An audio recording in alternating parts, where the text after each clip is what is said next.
Alors, Stéphane Esquerré, je suis adjoint au chef de bureau de la donnée, de la recherche et de l'évaluation au ministère de la Justice, à la direction de l'administration pénitentiaire. C'est un peu long.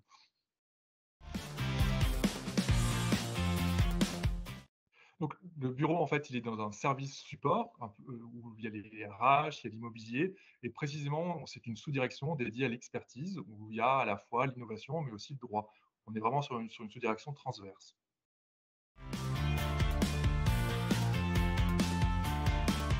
Alors, la Good ID, c'était le lancement d'une mission d'évaluation des politiques pénitentiaires, qui a été l'occasion pour nous de faire dialoguer des données d'environnements très différents, de viser des référentiels partagés et aussi de prendre du recul sur des indicateurs clés.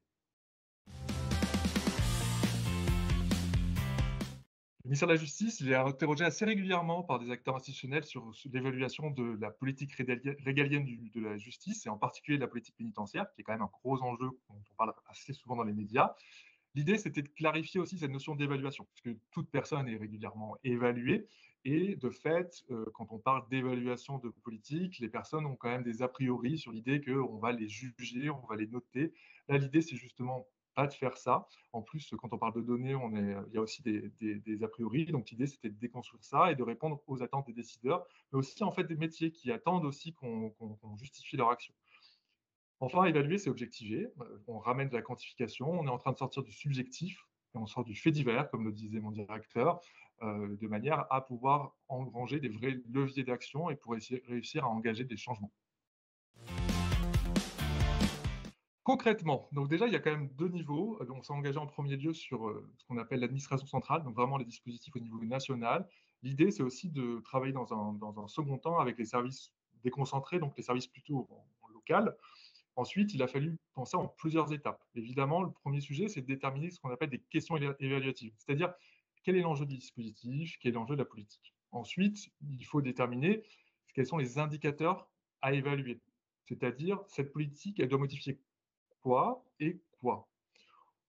Pour cela, on s'est beaucoup inspiré pour les indicateurs de ce qui a déjà été produit. Et donc, on est allé voir à la fois dans la littérature, de la littérature notamment académique, mais aussi dans des référentiels internationaux. Parce qu'on se rend bien compte que là-dessus, il y a quand même un historique beaucoup plus important. Le fait est que ça nous permet aussi de sortir de situations un peu conflictuelles sur les enjeux définitionnels de chaque mot, puisque chaque terme, typiquement la récidive, peuvent être associés à des termes très juridiques, très politiques.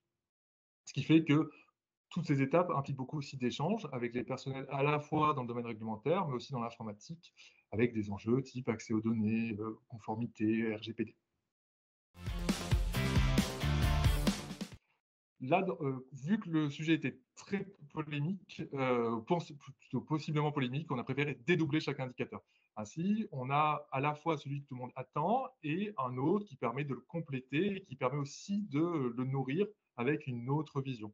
Et donc, le projet, ça va être à chaque fois de toujours proposer ces deux indicateurs. On va ensuite pouvoir vraiment faire un chiffrage avec ces deux indicateurs.